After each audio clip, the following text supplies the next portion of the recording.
Bonjour à tous et bienvenue sur la tribune de Coruscant pour cette nouvelle vidéo de review qui va parler du comics La Haute République tome 3 qui est un petit peu particulier parce qu'il est quand même bien rempli avec 7 numéros, mais on y reviendra. Comme d'habitude, il y aura bien évidemment une partie sans spoilers dans laquelle je donnerai mon avis global sur ce tome 3 et bien évidemment ce sera suivi d'une partie avec spoilers dans laquelle j'irai bien plus en détail sur tout ce que ça raconte. Petite précision avant de commencer à 100%, on a affaire ici à un tome 3 qui est composé de deux choses.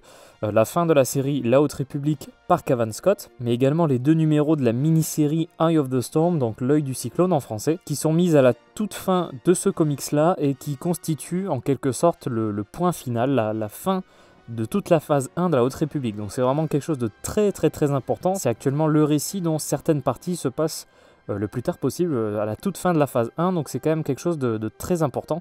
Pour ce qui est de mon avis global, je pense que je vais faire en 2 parties, puisque c'est vraiment pas la même chose. Pour ce qui est de la fin de la série La Haute République, il y a des choses très intéressantes. Il y a des personnages qui partent un peu loin, on va dire, très intéressants. Je pense par exemple à Ivar Chris ou Skir, qui ont des destinées assez intéressantes dans ce tome 3.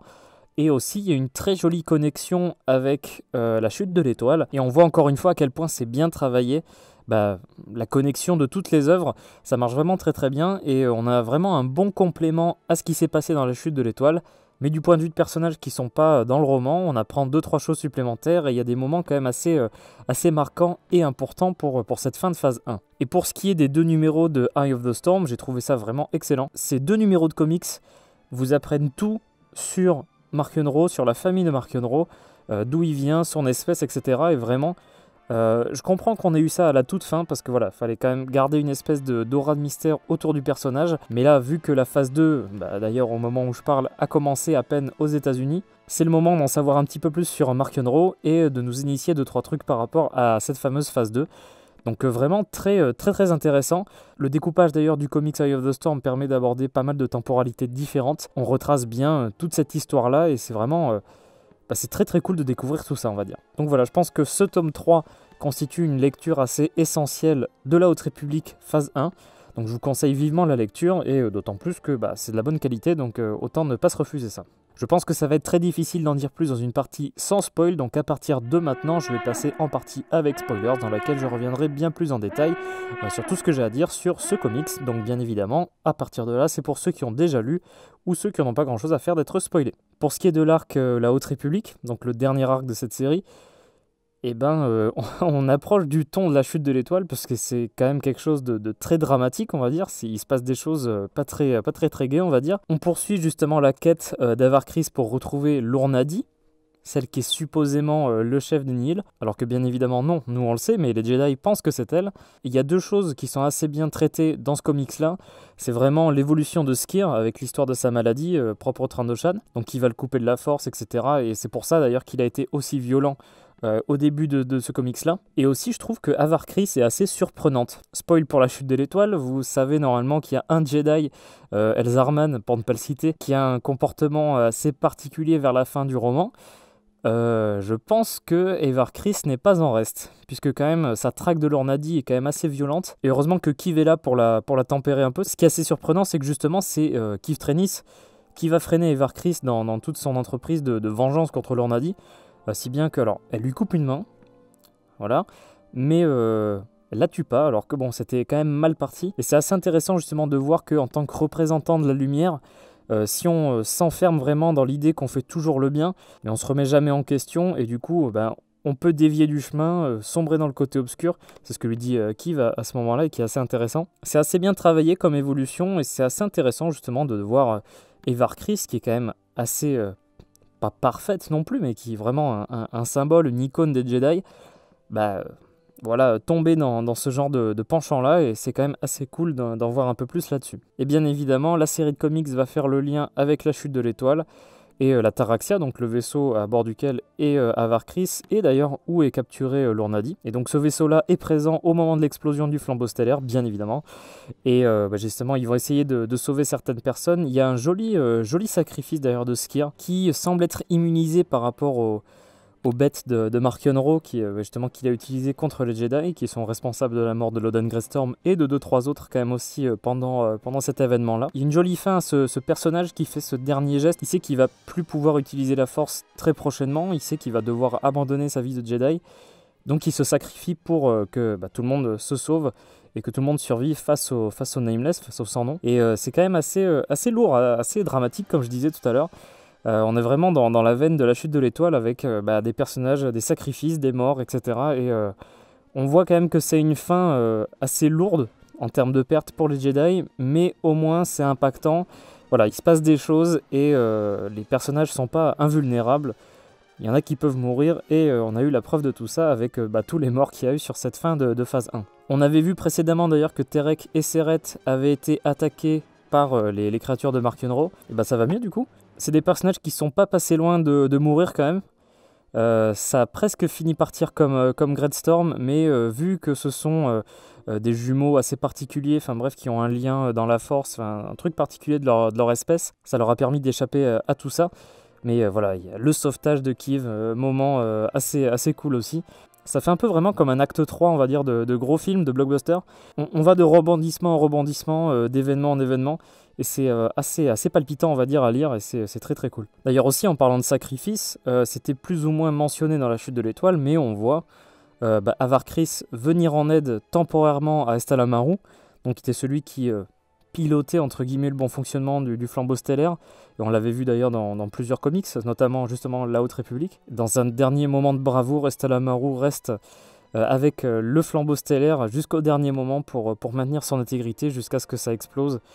Enfin, c'est quand même assez impactant et fort, j'ai beaucoup aimé tout ça. Ouais, il y avait beaucoup de morts quand même. Il y a eu quand même beaucoup de pertes, et beaucoup de pertes importantes je trouve parmi les Jedi. Tout ça pour faire vraiment un final assez impactant à cette série-là, qui rejoint bien la chute de l'étoile, où vraiment Mark-Yonro a fait un coup d'éclat, un coup de maître pour mettre à genoux les Jedi. Tiens d'ailleurs, parlons de Mark-Yonro, qui est plus ou moins, on va dire, le centre des 2 derniers numéros qu'on a à la toute fin de ce tome 3, donc l'œil du cyclone. Et même ça va au-delà de Mark-Yonro, puisqu'on revient à Asgard-Ro, à Shala-Ro, qui dirigeait les Nihil avant même Asgard. Et on revient également sur les origines des Evereni, donc l'espèce de Mark-Yonro et de sa famille. Et on se rend compte en fait vraiment de pourquoi ils sont comme ça, c'est assez intéressant. Leur histoire, leur planète les a poussés à devenir assez particuliers quand même. Ils sont incapables de faire confiance à quoi que ce soit, même au sein de leur propre famille. Ils sont quand même très vindicatifs et ils utilisent de moyens assez particuliers pour se faire passer pour des gentils, mais en même temps pour éliminer leurs ennemis. Et ça, j'espère qu'on le verra bien dans la phase 2 avec par exemple Path of Deceit et Path of Vengeance. D'ailleurs, il y a 2-3 trucs, je pense, qui sont mentionnés dans ce comics-là qu'on devrait voir à un moment, parce qu'il parle justement d'un ancêtre qui avait possédé justement les Nameless, les sans-noms, les Shriekarei. 2-3 petites perches aussi par rapport à la phase 2. Qu'on verra très certainement dans ces romans-là, à voir ce que ça va donner, mais ça donne envie en tout cas d'en savoir plus à leur propos. Et on se rend compte aussi de comment Asgard a pris le contrôle des Nihil. Il connaissait Mari Santeka, Shala-Ro, elle par contre n'était pas très partante, on va dire, pour utiliser les sentiers avec les Nihil. Du coup Asgard l'élimine, voilà, parce que...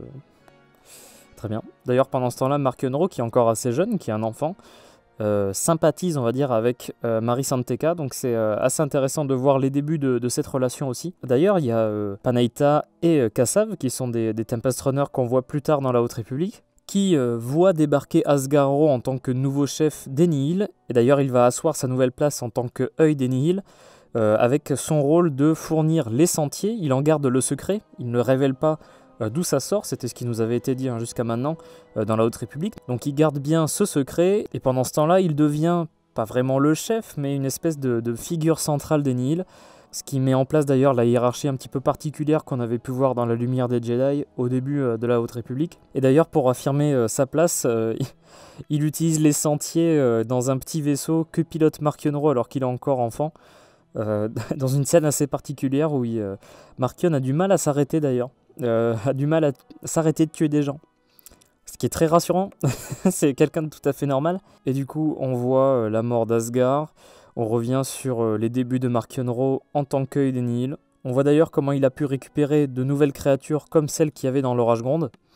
Donc c'est assez intéressant d'en savoir plus justement sur l'envers du décor sur comment ça se passe du côté des Nihil, et vraiment aussi de révéler un petit peu le mystère qu'il y avait autour d'Asgaro, Markenro et sa famille. Donc c'est une lecture vraiment très très intéressante et importante pour l'entièreté de la Haute République. D'autant qu'on va en apprendre un petit peu plus sur la famille Hiro dans la phase 2. Un autre passage très important de ce comics-là aussi, puisqu'on se rend compte que Markenro, après avoir fait son discours où il se révèle en tant que grand méchant de la Haute République, il va mettre en place une espèce de système de droïdes qui empêche en fait la République de venir dans la bordure extérieure. Il y a une douzaine, je crois, de secteurs qui sont contrôlés par les Nihil et où la République ne peut plus aller. Ils sont attaqués directement dès qu'ils essayent d'y aller en hyperespace. Et du coup, il y a la création d'un espace Nihil dans la bordure extérieure.